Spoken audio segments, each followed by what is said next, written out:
mes amis. That's French. This is Sarah May, and this is a podcast for Cindy, and I think it's a great topic. So thanks, girl. And it's about thinking too much. So if your brain starts chattering and just seems to never stop, or if you feel just distracted and unable to focus, this is for you. So it's basically about chronic thinking.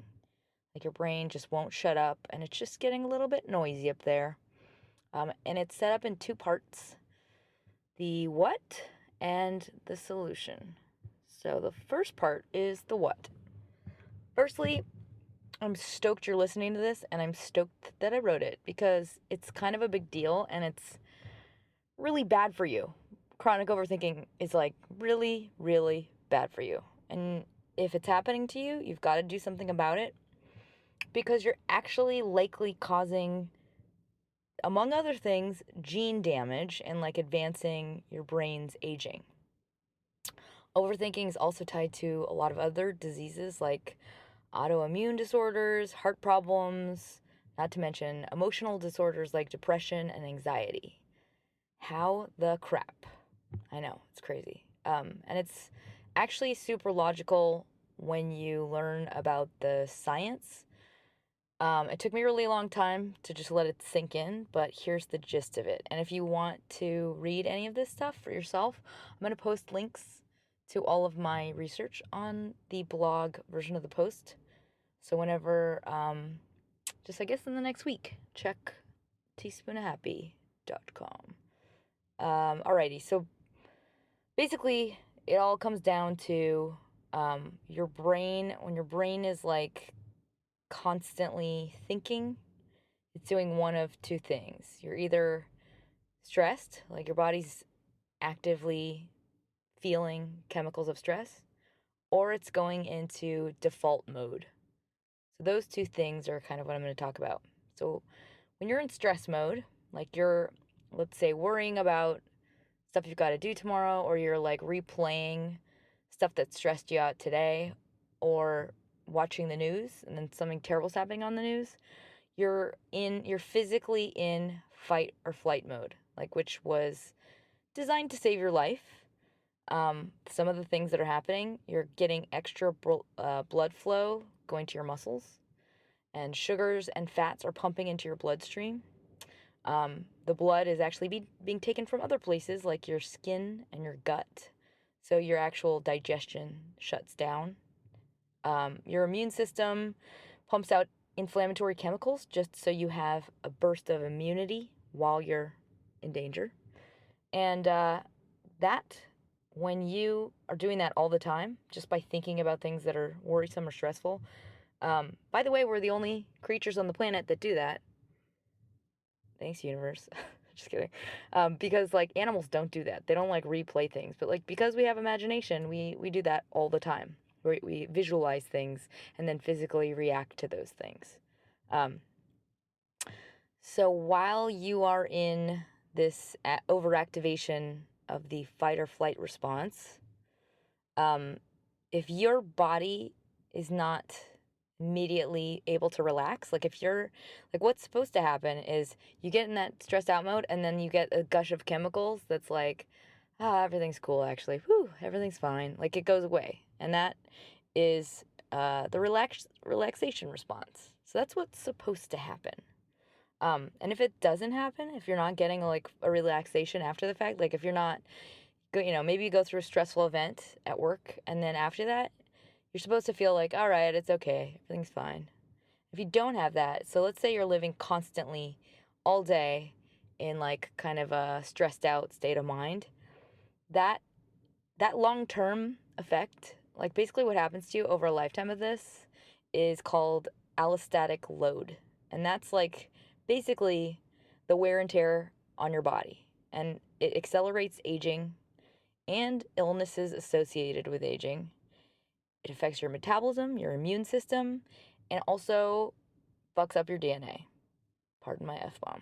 Because it affects how we accelerate chronic illnesses. you're also getting brain damage, like you're damaging your cells in your brain. Um, all of those are terrible things. So if you don't have a relaxation response, you're going to chemically stay in stress mode. And I actually have complete understanding of what that's like because I'm one of those people. I don't know if you're one of those people that like can pretty much work forever. Like I could probably stay up all night and work and I wake or I'd go to sleep for like 3 hours and I could do it the next day. And I kind of was doing that for I don't know, 20 years maybe or something like that, but like that is so damaging to your body and your cells. So if you don't have a relaxation response, you need to start a regular manual shutdown practice. That's what I'm calling it. You have to start that today. Um, that's what I'm gonna hopefully give you in part two. Before I go there, though, this is the other part of the first section of this thingy, which is when you're distracted. So there's two things: the stress or distraction. So let's say you're like just constantly kind of confused or maybe a little bit distracted, you're unable to focus on one thing at once. That is when you're just not actively present. So you've got brain chatter. And that's when your brain slips into something called default mode. So when you're in default mode, it's like basically a certain part of your brain is certain circuits are working. That's the best way I can describe it, that are not normal. So like the executive functioning part of your brain, like the part of your brain that's supposed to tell all the other parts of your brain what to do is not working well when you're in that mode. So you won't be able to remember things very well, or you'll also get a lot of like because the executive functioning doesn't work, it can't tell the emotional regulation part of your brain to do the right thing. So you'll get things like a lot of anxiety or you get really worried. So, for example, in something like schizophrenia, there is a lot of default circuit activity. So it's when your brain is basically discombobulated. So it also means that your decision making areas, the emotional regulation areas, are not working well. And anyway, if you're in this state all the time, your brain gets gunked up. Something that's called amyloid, and it's a protein, and it later leads to Alzheimer's. So, all in all, if you're in this distraction brain chatter mode, it's a big problem. So, I want you to decide to change your behavior starting now. And no, it's not your fault because it just happens that way. It's like you build a habit of or a lifestyle, and it's also partly just culture. But if you live that way, you exist that way, it's just going to become your natural state. So it's not like you've done something wrong. It's like I feel like it's like 99% of culture exists this way, and it's not cool. Which takes me to part 2, the solution. So I'm keeping it super simple so you can make one real change. Cuz this is about deciding to alter your behavior in a simple way. So just being conscious is a huge thing. Just being conscious of this, keeping it as a priority in the forefront of your mind. And then also trying hard to change your lifestyle in any little way possible, or just change your behavior on a random basis every day. Just being cognizant of it as a goal and taking every opportunity to do something differently. That's huge. That's just like you can just decide that.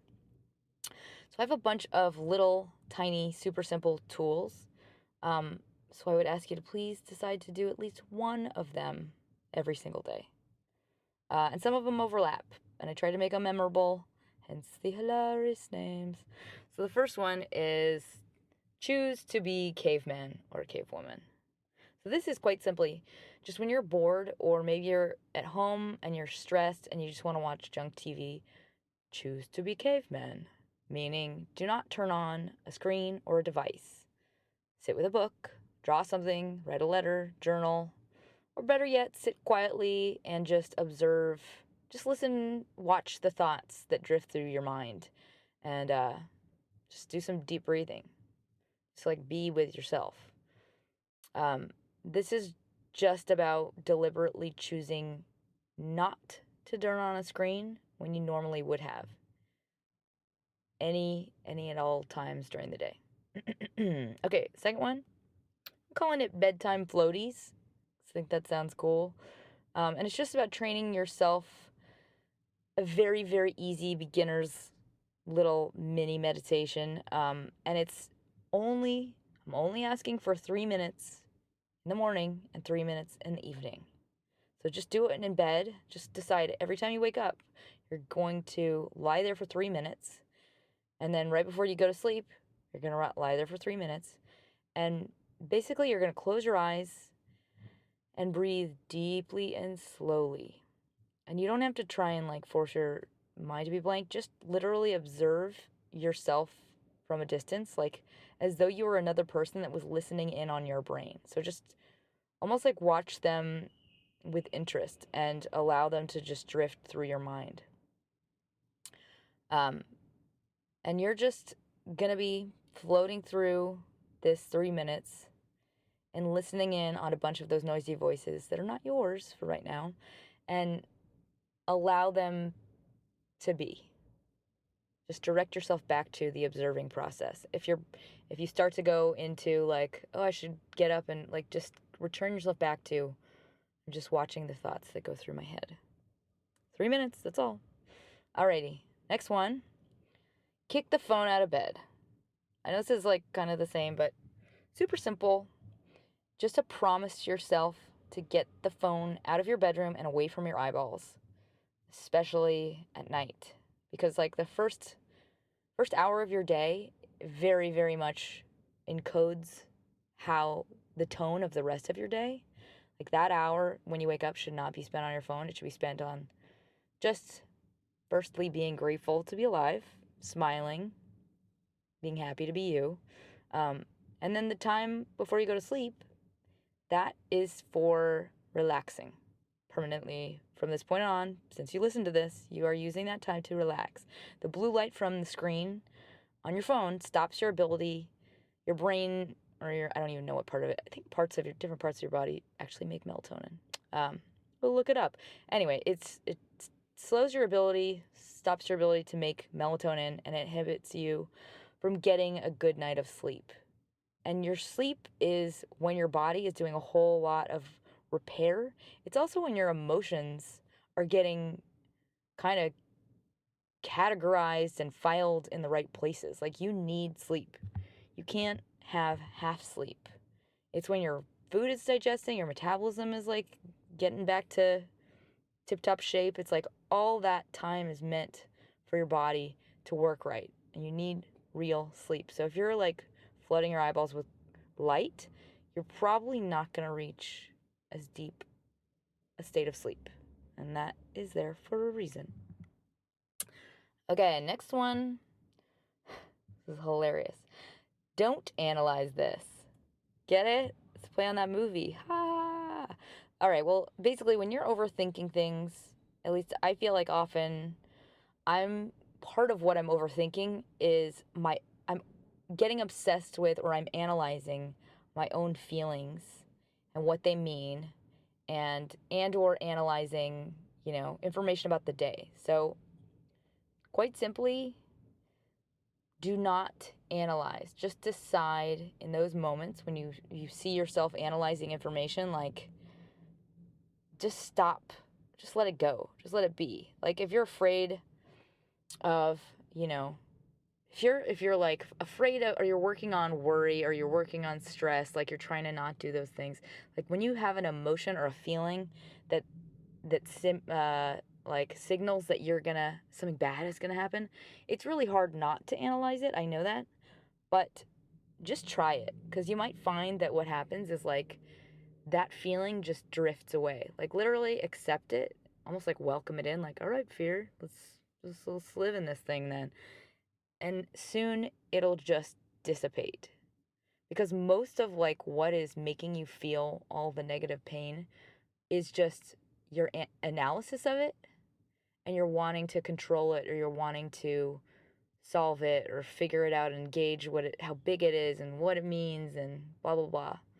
So just make a decision. That's all it is. Like when you start to have those thoughts, just decide I'm not gonna do that part. I'm just gonna watch them, see what happens. Just gonna observe them in my own brain. Like, I'm gonna allow them to just come through my brain. You get it. Anyway, next one. This is called the 1 hour pillow. So it's similar to the phone and device one, but it's basically just make a rule for yourself, set an alarm that you are not going to pay attention to anything that involves work or stress or watching things that are stressful or devices 1 hour before bed. So that means you're not reading the news, you're not working on your credit card debt, you're not figuring out your meeting schedule for the next day, just the 1 hour pillow. Like, that's what you gift to yourself in favor of your body's very, very, very important job while you are asleep. The next one, mini meditations. So this is like anywhere, anytime. You don't need to sit down in the dark. You don't need to be cross-legged. Just anytime you are not forced to be doing something else. So let's say while you're like in line, at the grocery store, or you're in the bathroom, or at the breakfast table, close your eyes and just sit quietly and breathe in and out at an even pace. And just focus on the sound of your breath, or even like watching the colors you see in the back of your eyelids. And just see how quiet you can get your head to become in that little window of time. And just, you'll hear sounds and just be a witness to them. Just like observe that they are happening and watch silently, like don't analyze. And just in general, like if you can do a full meditation practice, like for more than that, do it. Take it on now. I'm actually going to start one now because of all this reading I did. Because when you meditate, you are growing more gray matter, like in your brain, and that stimulates new neuronal growth. Just meditation builds neurons.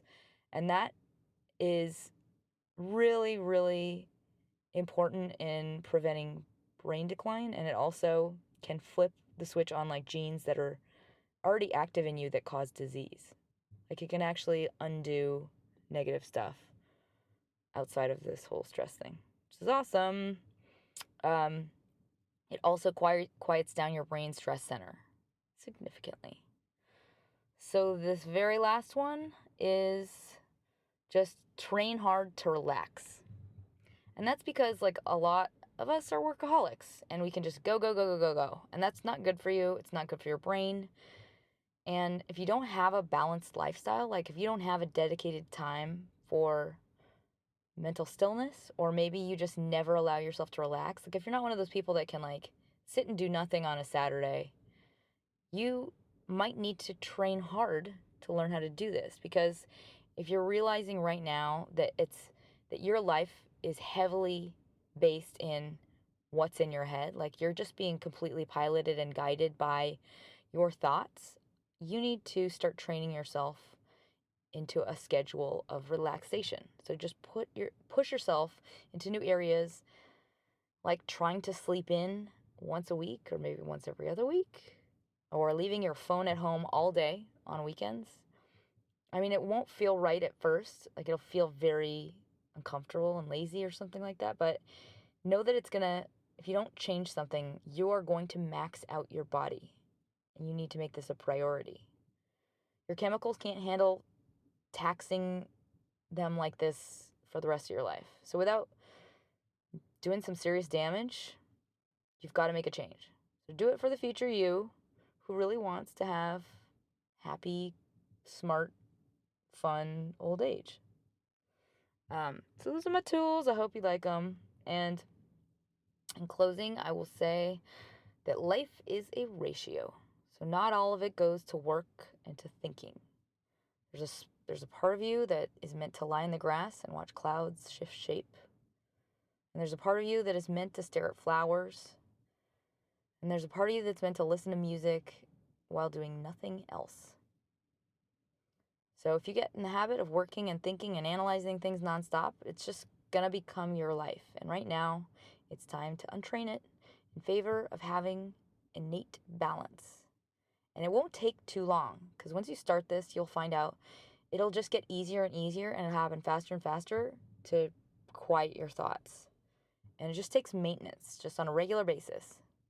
So prioritize that time you're going to spend balancing yourself and just commit to doing something today, starting right now, that promotes you relaxing and being more present in your body, not in your brain. Just start there and you will see change. So I hope this has helped. And if you liked it, please review me on iTunes. And I send you my love and vibes of positivity. And I will post a mini meditation recording soon. So keep your eyes peeled for that. And as always, smile.